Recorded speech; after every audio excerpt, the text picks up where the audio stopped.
Nosso Panorama 95 agora tem um quadro. Panorama 95 apresenta Checkup no rádio.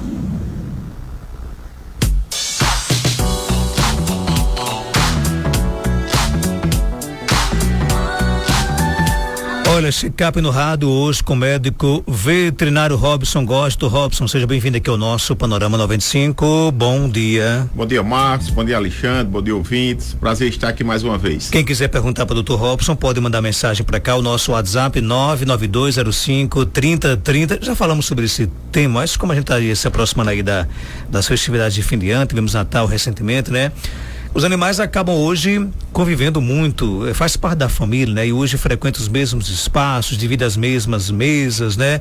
Há um cuidado especial com os animais com relação às festas de fim de ano? Assim, no final do ano, nós temos duas etapas, né? Duas festividades, que seriam o Natal e o Ano Novo. O Natal, a grande preocupação do Natal são as visitas que chegam nos domicílios, né, para questão da ceia, e consequentemente na ceia natalina nós temos aí diversos alimentos que eles podem causar problema para os animais. Por exemplo, a uva passa, né, que ela é nefrotóxica, os perus de Natal, pela questão dos condimentos, né, o Chester, esses alimentos que são bastante condimentados, e o alimento em si, que os animais não são acostumados a comer. A maioria desses animais, eles se alimentam de ração. Porém, quando chega nesse período e chega pessoas de fora no domicílio, onde tem aí principalmente os idosos ou as crianças que deixam cair alimentos no chão, que tem pena do cachorrinho ali e fornecem um pouco de alimento para esse animal. O outro problema, Marcos, são para os animais de rua, muitas vezes, ou até animais domésticos que rasgam os lixos no outro dia e ingerem principalmente esses papéis de alumínio que envolve o alimento, né, que está ali com gosto de muitas vezes de carne, e eles ingerem isso aí, causando um problema de corpo estranho e consequentemente um problema mais sério de obstrução intestinal ou de infecção intestinal. Então a grande preocupação no período natalino são com os alimentos. E já no período na festa de Ano Novo, além dos riscos que existem das toxinfecções alimentares, né, em virtude dos alimentos, nós temos também o problema de fogos de artifício e de fugas, onde a maioria desses animais que tem medo dos estampidos dos fogos de artifício, eles podem empreender fugas, né, fugir de casa, eles podem nessa fuga ser atropelados, se perder e aí por diante, mas também eles podem causar acidentes dentro dos domicílios. Cair algum objeto por cima dele, ele se esconder. A minha mesmo, o Sol, ela se esconde atrás da geladeira. Então a gente já sabe que ela faz isso e protege para que ela não tenha risco de acidente, tá? Nesse período. Coloca um chumaço de algodão no ouvido para diminuir o barulho do estampido. Coloca em um ambiente fechado, né? Que não tenha risco aí de objetos cair em cima. Protege, bota uma músicazinha ambiente, uma música clássica, alguma música que relaxe mais. E tem alguns medicamentos, né, que também podem ser administrados para esses animais ficarem mais calmos. Então, no período agora que vai se aproximar de Ano Novo, as principais riscos que existem é de fuga e riscos de acidente em virtude dos fogos de artifício. Com relação a essa questão dos fogos de artifício, eles realmente afetam os animais? Afeta, porque a quantidade de decibéis que nós seres humanos escutamos é uma. A dos cães é bem maior mesmo do que a quantidade que o ser humano. Então qualquer barulhozinho que incomoda nós seres humanos, ele vai estar bem mais é mais elevado, mais exacerbado para os cães do que nós seres humanos. Quais são os sinais de que os animais estão estressados ou com medo desses fogos? Primeira coisa, ele vai ficar muitas vezes se tremendo, vai ficar nervoso, indo de um lugar para outro, vai procurar um local para se esconder, vai querer subir em você, né? Ficar pedindo para você colocá-lo nos braços. E aí por diante. Então esses aí são os sinais clássicos que você observa que o animal está incomodado. Existem alimentos típicos de Natal que devemos evitar dar aos nossos pets? Principalmente uva passa, que é a mais comum que existe. Eles gostam? Gosta, né? Gosta, que é docinho, eles gostam. Então, sempre quando tiver essa questão da uva passa, cebola, né? A uva passa e a uva, elas são nefrotóxicas. A cebola, ela causa uma hemólise, tá? Ela destrói as hemácias. E aí por diante, alimentos condimentados podem causar problemas irritativos, então dá um pedacinho, às vezes tem pessoas que dá um queijo, um presunto, uma salsicha, uma linguiça, né? Um salame, tudo isso aí que são alimentos que esses animais não são acostumados, a maioria vai dar um problema de vômito, diarreia e aí por diante. Então isso daí não é indicado você fornecer. Dá para preparar a casa para que os nossos animais fiquem seguros durante as festas de fim de ano? Dá sim.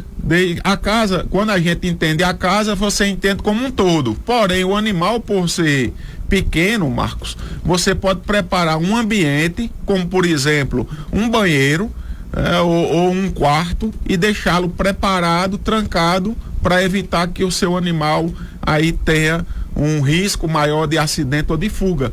E faz todos os outros cuidados, colocando uma música ambiente, colocando algodão nos ouvidos, fazendo um preparo para que esse animal tenha uma boa passagem de ano. Agora, para quem está em casa nos ouvindo, se o animal, por exemplo, engolir algo perigoso, como chocolate, panetone, algum alimento com especiarias, devemos fazer o que, por exemplo? Olha, o chocolate, ele tem uma substância chamada teobromina, que ela é tóxica para o animal. Ela pode causar até a morte do animal, quadro neurológico e outras coisas mais. Então você deve evitar totalmente. No panetone, nós vamos ter aí, em alguns panetones, nós vamos ter o chocolate e nós vamos ter a uva passa. Então você evita totalmente também. O que deve ser feito ao seu animal ingerir alguma substância dessa, você ficar observando se ele vai apresentar sintomatologia. Não estimule vômito, tá? De forma alguma, não estimule vômito. Você deve observar se seu animal vai apresentar algum sintoma.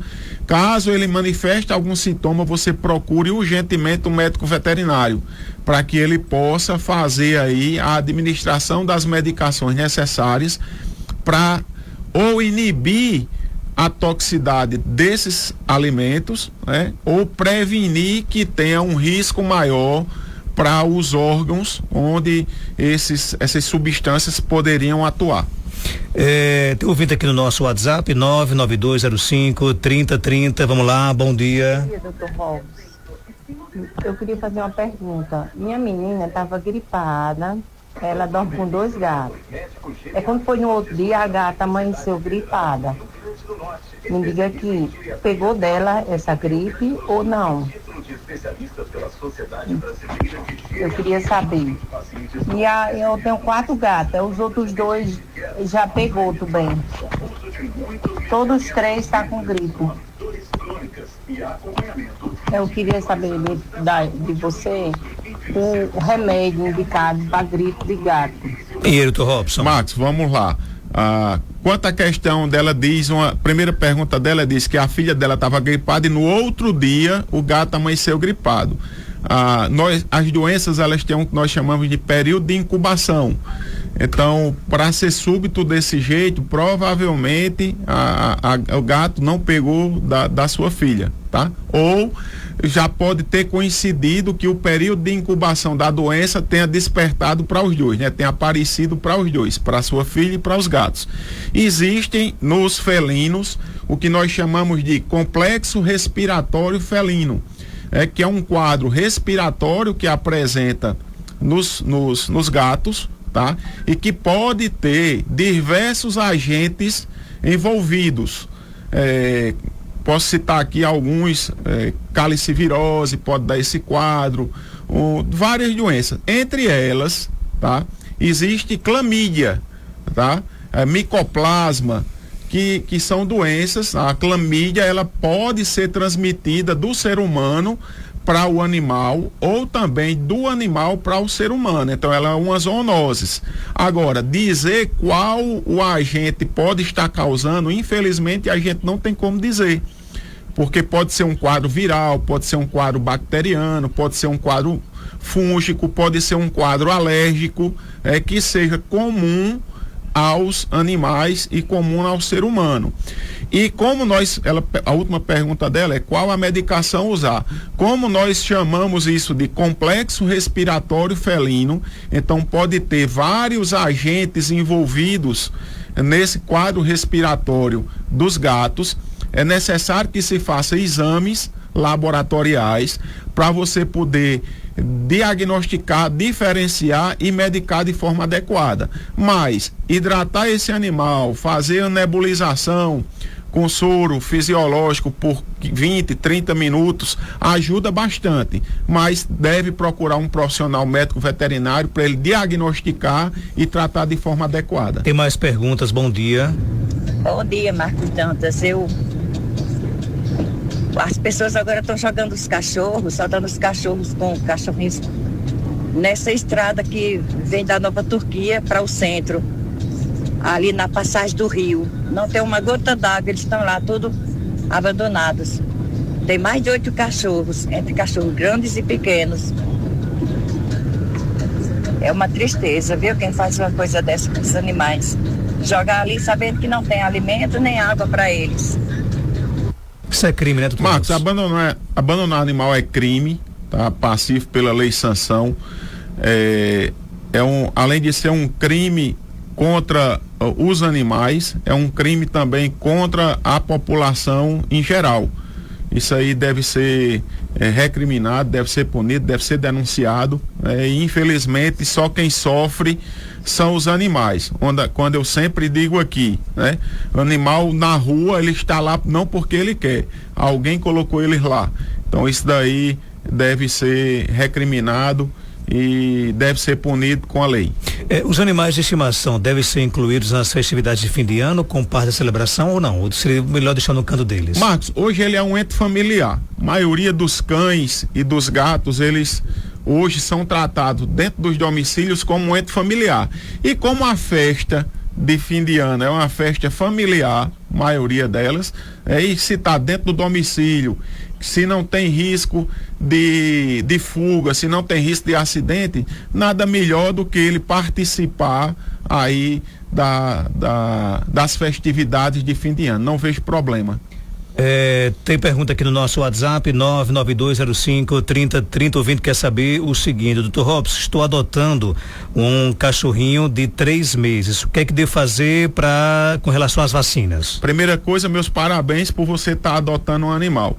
Importantíssimo essa parte de adoção. Com 90 dias o filhote ele já deveria ter tomado a primeira dose de vacina.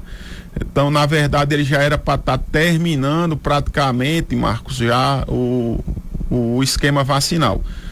A gente pode começar a partir dos 28 dias com a vacina chamada PUP, depois a partir de 45 dias com as vacinas de virose, tá? Aí temos várias, temos as V8, as V9, as V10, e você faz uma dose a cada 21 dias, desde que esse animal termine a 3ª ou 4ª dose a partir da 16ª semana de vida. E hoje, com o novo guideline que é o consenso que existe dos médicos veterinários, hoje nós estamos adotando com 6 meses, após a última dose, com 6 meses, uma revacinação em áreas de alto risco, que Caicó e região de Seridó se considera hoje uma área de alto risco para sinomose.